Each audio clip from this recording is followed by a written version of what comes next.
Hello everyone. और आज हम ठोस अवस्थाओं को आगे बढ़ाते हैं और आज हम जो पढ़ने वाले हैं वो हम ठोसों के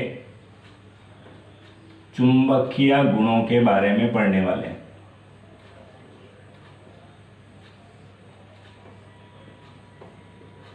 सबसे पहले हम ये समझते हैं कि अगर हम चुंबकीय गुण की बात कर रहे हैं तो क्या कहना चाह रहे हैं। एक्चुअली हम कहना चाह रहे हैं कि जब हम किसी ठोस को चुंबक के समीप लेके आते हैं तो वो चुंबक के समीप लाने पर किस प्रकार का व्यवहार दिखाता है। कहने का मतलब कि वह चुंबक के द्वारा आकर्षित हो रहा है या प्रतिकर्षित हो रहा है, इस बारे में हम पढ़ेंगे यहाँ पे। जैसे हम जानते हैं कि कोई भी पदार्थ जो है वो परमाणुओं से मिलकर बना होता है और परमाणुओं में इलेक्ट्रॉन पाए जाते हैं और इलेक्ट्रॉनों की खास बात यह है कि वो गति करते हैं और उनकी गति दो प्रकार की होती है। पहली गति होती है उनकी कक्षा गति। कक्षा गति का मतलब होता है कि जिसमें इलेक्ट्रॉन नाभिक के चारों ओर गति करते हैं। जिस तरीके से हमारी पृथ्वी सूर्य के चारों ओर चक्कर लगाती है, जिसके कारण मौसम बदलते हैं, साल बदलते हैं, तो ठीक उसी तरीके से इलेक्ट्रॉन भी नाभिक के चारों ओर गति करते हैं, जिसको हम कक्षीय गति कहते हैं।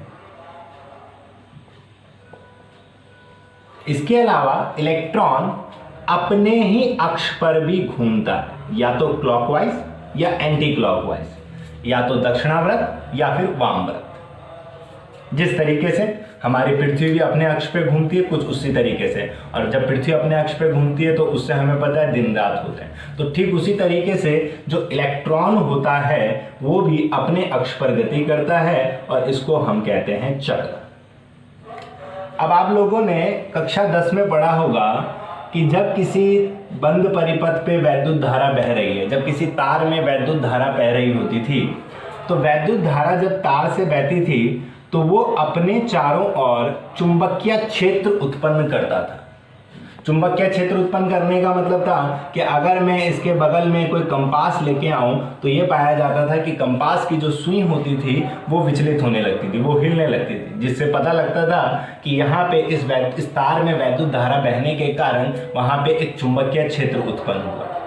अब जरा सोच के देखें कि परमाणु में इलेक्ट्रॉन है और इलेक्ट्रॉन जो होते हैं वो चार्ज पार्टिकल होते हैं, आवेशित कण होते हैं, उनमें ऋणावेश पाया जाता है और आवेशित कण गति कर रहा है। तो जरा वैद्युत धारा को याद करें, जहां आवेश प्रवाह करता है वहां पे हम कहते हैं वैद्युत धारा उत्पन्न होती है। और इलेक्ट्रॉन हमारा एक आवेशित कण है और वो क्या कर रहा है, प्रवाह कर रहा है, गति कर रहा है। तो इसका मतलब कहीं ना कहीं एक तरीके से यहाँ पे वैद्युत धारा उत्पन्न हो रही है। और अगर यहाँ पे वैद्युत धारा उत्पन्न हो रही है तो इसका मतलब ये होगा कि वहां पे एक चुंबकीय क्षेत्र उत्पन्न हो जाएगा। और जैसे ही चुंबकीय क्षेत्र उत्पन्न होगा तो हम कहेंगे कि हमारा जो ये इलेक्ट्रॉन है ये एक प्रकार से छोटे छोटे मैग्नेट के जैसे काम करने लग जाते हैं और इस कारण से परमाणु के अंदर भी चुंबकीय गुण उत्पन्न हो जाते हैं। अब खास बात, परमाणु के चुंबकीय गुणों को हम चुंबकीय आघूर्ण के पदों में मापते हैं। परमाणु के चुंबकीय गुणों को हम चुंबकीय आघूर्ण के पदों में मापते हैं। इसको हम म्यू से डिनोट करते हैं और इसका फॉर्मूला होता है √n × n+2, √n × n+2, जहां पे n अयुग्मित इलेक्ट्रॉनों की संख्या होती है और इसका जो मात्रक होता है वो बोर मैग्नेटॉन होता है। अब खास बात यहाँ पे अभी हमारे लिए इम्पोर्टेंट नहीं है, आगे के चैप्टर में डी और एफ ब्लॉक चैप्टर में हम इस चुंबकीय आघूर्ण को निकालना सीखेंगे। आपको बस अभी यहाँ पे ध्यान रखना है कि चुंबकीय गुणों को हम चुंबकीय आघूर्ण के पदों में मापते हैं और ये शब्द आपको अब आगे बार बार सुनाई देगा। और खास बात कि चुंबकीय आघूर्ण की दिशा को हम तीर के माध्यम से दर्शाते हैं। जिस तरीके से आप इलेक्ट्रॉन की चक्रण को तीर के माध्यम से दर्शाते थे इस तरीके से, ठीक उसी तरीके से चुंबकीय आघूर्ण की दिशा को हम तीर के माध्यम से प्रदर्शित करते हैं, इस तरीके से या इस तरीके से प्रदर्शित करते हैं। अब आप लोगों को क्या ध्यान रखना है कि अगर मान लीजिए हमारे पास कोई पदार्थ है, कोई ठोस है जो कि चुंबक के समीप लाने पर आकर्षित हो रहा है, तो उसका केवल एक ही कारण होगा कि उस पदार्थ के पास अयुग्मित इलेक्ट्रॉन उपस्थित होंगे। बस आपको दिमाग में रखना है कि अगर कोई पदार्थ चुंबक की तरफ आकर्षित हो रहा है तो उसका मेन कारण यह होगा कि उसके पास अयुग्मित इलेक्ट्रॉन होंगे। इसका कारण यह है क्योंकि अयुग्मित इलेक्ट्रॉन जब गति कर रहे होंगे तो उनकी गति के कारण एक चुंबकीय क्षेत्र उत्पन्न होगा, और जब उस पदार्थ को आप किसी बाहर मैग्नेट के कांटेक्ट में लाते हैं तो उस पदार्थ का चुंबकीय क्षेत्र उस मैग्नेट के चुंबकीय क्षेत्र के साथ अंतर क्रिया करने लगता है, और जिस कारण से वो उसकी ओर आकर्षित होने लगता है। इसके अपोजिट अगर कोई पदार्थ प्रतिकर्षित हो रहा है तो बस दिमाग में रख लीजिए कि वह उस पदार्थ के पास सभी इलेक्ट्रॉन युग्मित होंगे। कहने का मतलब हर ऑर्बिटल में दो दो इलेक्ट्रॉन होंगे। अगर कोई पदार्थ प्रतिकर्षित हो रहा है तो प्रतिकर्षित होने का बस मेन कारण यह है कि उसके पास युग्मित इलेक्ट्रॉन पाए जा रहे हैं। उसका कारण क्या है, जरा समझ लीजिए कि युग्मित इलेक्ट्रॉन होने से प्रतिकर्षित क्यों हो रहा है। तो अगर मान लीजिए हमारे दोनों इलेक्ट्रॉनों का चक्रण अलग अलग है, एक क्लॉकवाइज घूम रहा है, एक एंटी क्लॉकवाइज घूम रहा है, तो होगा क्या कि इसके द्वारा उत्पन्न जो चुंबकीय आघूर्ण होगा उसकी दिशा और इस इलेक्ट्रॉन के द्वारा उत्पन्न जो चुंबकीय आघूर्ण होगा उसकी दिशा एक दूसरे के विपरीत होंगी। या ऐसे कहूं, इसके द्वारा उत्पन्न चुंबकीय क्षेत्र और इसके द्वारा उत्पन्न चुंबकीय क्षेत्र की जो दिशा होगी वो एक दूसरे के विपरीत होगी, और जिसके कारण ये एक दूसरे को परस्पर निरस्त कर देते हैं, एक दूसरे को कैंसिल कर देते हैं। परिणाम स्वरूप जो हमारा पदार्थ होगा वो प्रतिकर्षित होगा।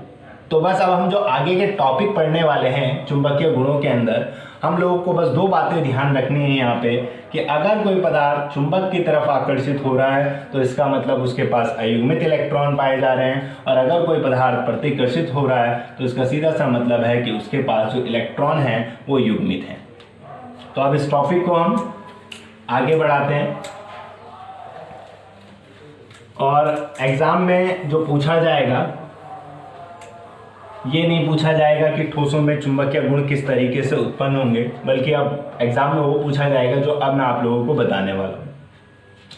तो ठोसों में चुंबकीय गुणों के आधार पर पदार्थों को या ठोसों को 5 भागों में बांटा गया है,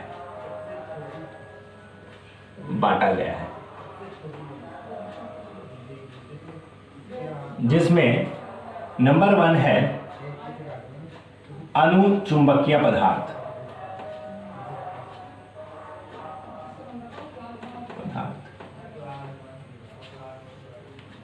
इसको हम पैरा मैग्नेटिक सब्सटेंस भी बोलते हैं। तो खास बात, इन पदार्थों की क्या खास बात होती है? इन पदार्थों की खास बात यह होती है कि जब आप इनको चुंबक के समीप लाते हैं तो चुंबक के समीप लाने पर ये दुर्बल रूप से आकर्षित होते हैं। जब इन्हें चुंबक के समीप लाया जाता है तो चुंबक के समीप लाने पर ये दुर्बल रूप से आकर्षित होते हैं, तथा इनका जो ये गुण है चुंबक की तरफ आकर्षित होने का, इस गुण को हम अनुचुंबकत्व कहते हैं। अनुचुंबकत्व कहते हैं।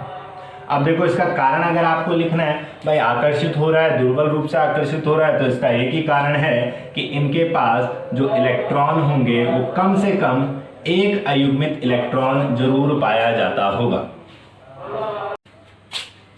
अगर उदाहरणों की बात की जाए तो उदाहरण हो गया जैसे TiO, Fe3 positive, Cr3 positive आदि। तो एक बार रिपीट कर देता हूं कि अनुचुंबकीय पदार्थ वे पदार्थ होते हैं जो चुंबक के समीप लाने पर दुर्बल रूप से आकर्षित होते हैं, और उनका जो ये गुण है उसे हम अनुचुंबकत्व कहते हैं। तथा इसका कारण यह है कि इनमें अयुग्मित इलेक्ट्रॉन पाए जाते हैं। अब हम जो दूसरा प्रकार पढ़ने जा रहे हैं वो है हमारा प्रतिचुंबकीय पदार्थ, जिसको हम डायमैग्नेटिक सब्सटेंसेस भी बोलते हैं। तो इनकी खास बात क्या होती है कि जब हम इनको चुंबक के समीप लाते हैं तो चुंबक के समीप लाने पर ये दुर्बल रूप से प्रतिकर्षित होते हैं, और इनका जो यह गुण है, प्रतिकर्षित होने का जो यह गुण है, इस गुण को हम कहते हैं प्रतिचुंबकत्व। प्रतिचुंबकत्व। नेक्स्ट खास बात, अगर भैया प्रतिकर्षित हो रहे हैं तो जैसे प्रतिकर्षित लिखा है तो हमें पता है कि प्रतिकर्षित होने का मेन कारण यह है कि इनके पास सभी इलेक्ट्रॉन युग्मित होते हैं। इसके एग्जाम्पल हो गए जैसे NaCl, TiO2 आदि। कहने का मतलब अगर इन पदार्थों को हम, इन ठोसों को अगर हम चुंबक के समीप लाएंगे तो चुंबक के समीप लाने पर ये ठोस प्रतिकर्षित होंगे। नेक्स्ट हमारे पास जो तीसरा प्रकार है वो है लोह चुंबकीय पदार्थ। लोह चुंबकीय पदार्थ, इनको हम फेरोमैग्नेटिक सब्सटेंस भी बोलते हैं।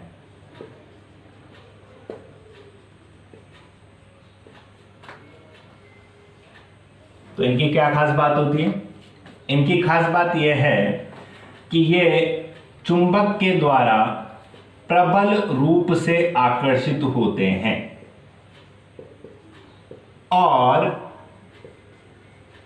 चुंबक हटा देने के बाद भी ये अपना चुंबकत्व का गुण नहीं खोते हैं।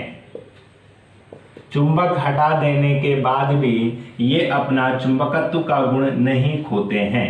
कहने का मतलब ये है कि अगर हमने मान लीजिए इनके बगल से मैग्नेट हटा दिया तो फिर इनके अंदर खुद ही चुंबक के गुण आ जाते हैं। मतलब कहने का मतलब ये खुद किसी दूसरे पदार्थ को फिर आकर्षित करने लग जाते हैं। जैसे इसके एग्जाम्पल हो गए आयरन, कोबाल्ट, निकेल आदि। ये सब लोह चुंबकीय पदार्थ होते हैं और खास बात ये चुंबक के द्वारा बहुत ही ज़्यादा प्रबल रूप से आकर्षित होते हैं। और अगर हम एक बार चुंबकीय क्षेत्र हटा दें तो चुंबकीय क्षेत्र हटाने के बाद भी खुद इनके अंदर चुंबकत्व का गुण आ जाता है। कहने का मतलब अपने चुंबकत्व को गुण को नहीं खोते हैं। इसलिए इन पदार्थों का जो प्रयोग है वो चुंबक बनाने के लिए भी किया जाता है और इनके इस गुण को हम लौह चुंबकत्व कहते हैं। तो अब जरा समझने की कोशिश करते हैं कि इसके पीछे का कारण क्या है। तो जैसे प्रबल रूप से आकर्षित होते हैं तो इसका मतलब ये आकर्षित होते हैं तो इसका मतलब सीधा सीधा है कि इनके पास अयुग्मित इलेक्ट्रॉन होंगे, तथा प्रबल रूप से आकर्षित होते हैं तो इसका कारण यह है कि इनमें अधिक संख्या में अयुग्मित इलेक्ट्रॉन पाए जाते हैं। इस कारण से ये चुंबक के तरफ प्रबल रूप से आकर्षित होते हैं।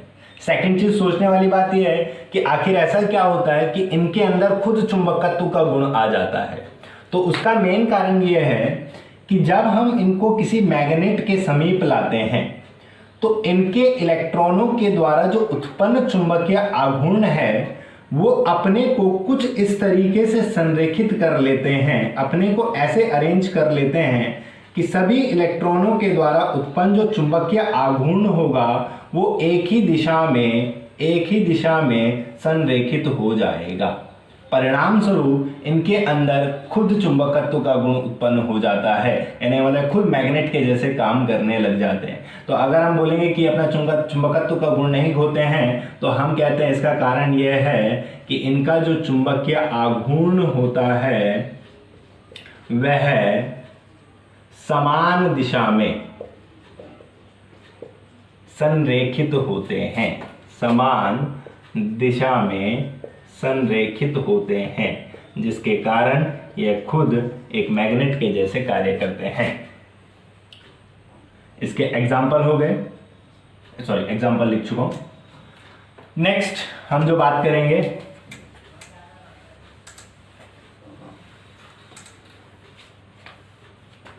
फोर्थ पॉइंट है हमारा प्रतिलोह चुंबकत्व, सॉरी प्रतिलोह चुंबकीय पदार्थ, इंग्लिश में हम इसको बोलते हैं एंटी फेरोमैग्नेटिक सब्सटेंस, और इनका जो गुण होगा उस गुण को हम बोलेंगे प्रतिलोह चुंबकत्व। तो जरा समझते हैं, तो इनकी क्या खास बात होती है।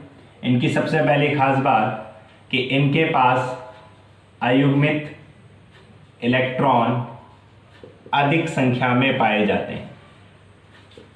इनके पास अयुग्मित इलेक्ट्रॉन अधिक संख्या में पाए जाते हैं, परंतु फिर भी इनका जो चुंबकीय आघूर्ण होता है उसका मान शून्य होता है।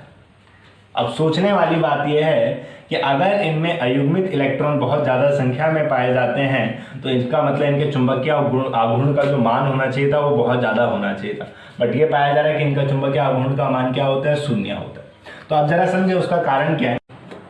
एक्चुअल में इसका कारण यह है कि इनमें इलेक्ट्रॉनों के द्वारा उत्पन्न जो चुंबकीय आघूर्ण है वो अपने को कुछ इस तरीके से संरेखित करता है कि उनकी जो इस तरीके से संरेखित करता है कि वो बराबर मात्रा में और एक दूसरे की विपरीत दिशा में, बराबर मात्रा में और एक दूसरे की विपरीत दिशा में एक दूसरे को संरेखित कर लेते हैं, जिसके कारण क्या होगा कि भाई इसके द्वारा उत्पन्न ये चुंबकीय आघूर्ण इस चुंबकीय आघूर्ण को निरस्त कर देगा, ये चुंबकीय आघूर्ण इस चुंबकीय आघूर्ण को निरस्त कर देगा, इस तरीके से ये चुंबकीय आघूर्ण इसको निरस्त कर देगा, जिसके कारण इसका जो चुंबकीय आघूर्ण का मान होगा वो शून्य होगा।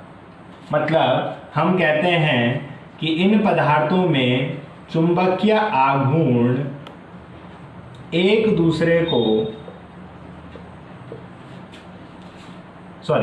चुंबकीय आघूर्ण विपरीत दिशा में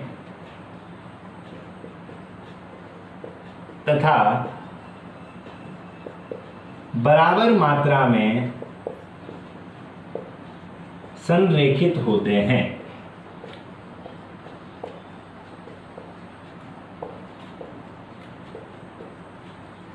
जिसके कारण वह एक दूसरे को निरस्त कर देते हैं।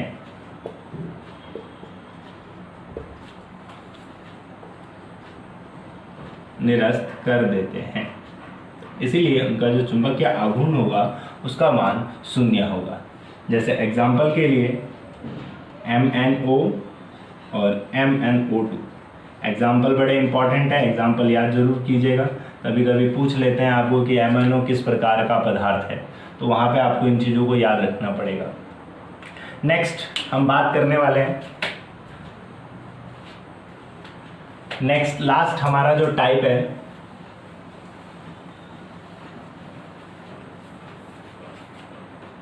वो है फिफ्थ टाइप, फेरी चुंबकीय पदार्थ।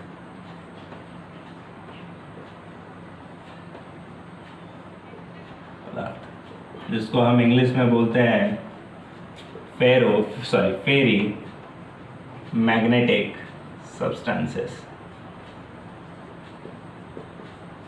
और इनका जो गुण होगा उसको हम बोलेंगे फेरी चुंबकत्व।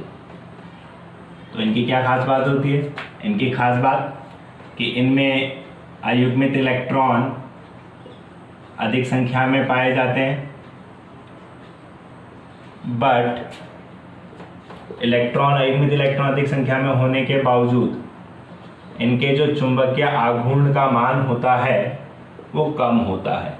अब सोच के देखिए भैया, अगर इसमें अयुग्मित इलेक्ट्रॉनों की संख्या बहुत ज़्यादा है तो इसका मतलब ये होना चाहिए था कि इनके चुंबकीय आघूर्ण का मान जो होना चाहिए था वो बहुत अधिक होना चाहिए था, लेकिन यहाँ पे चुंबकीय आघूर्ण का मान कम है, मतलब जीरो नहीं है बट उसकी कुछ ना कुछ वैल्यू है। तो सोच के देखिए अपने आप कि अगर इसका मान ज़्यादा भी नहीं है और इसका मान शून्य भी नहीं है, तो खुद सोच के देखिए कि इनमें जो चुंबकीय आघूर्ण होंगे वो खुद एक दूसरे को कुछ ऐसे संरेखित कर रहे होंगे कि उसमें से उनकी दिशाएं विपरीत होंगी, लेकिन खास बात कि वो समान संख्या में नहीं होंगी। जैसे प्रतिलोह चुंबकीय पदार्थ में जो चुंबकीय आघूर्ण होते थे वो विपरीत दिशा में और समान संख्या में संरेखित होते थे, लेकिन इनमें क्या होगा कि जो चुंबकीय आघूर्ण होंगे वो एक दूसरे की विपरीत दिशा में परंतु असमान संख्या में संरेखित होते हैं, जिसके कारण क्या होगा कि मान लीजिए ये चुंबकीय आघूर्ण तो एक दूसरे को निरस्त कर देंगे, ये चुंबकीय आघूर्ण और ये चुंबकीय आघूर्ण एक दूसरे को निरस्त कर देंगे, परंतु ये दोनों एक दूसरे को निरस्त नहीं करेंगे, जिसके कारण चुंबकीय आघूर्ण का मान शून्य नहीं होगा और साथ साथ में चुंबकीय आघूर्ण का मान बहुत ज़्यादा भी नहीं होगा। तो इसलिए हम इनमें कहते हैं कि जो चुंबकीय आघूर्ण होता है वो विपरीत दिशा में तथा असमान संख्या में संरेखित होता है।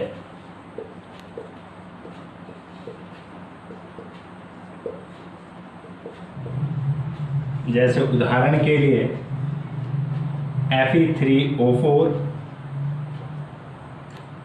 या फिर मैग्नीशियम फेरेट MgFe2O4 या फिर जिंक फेरेट आदि।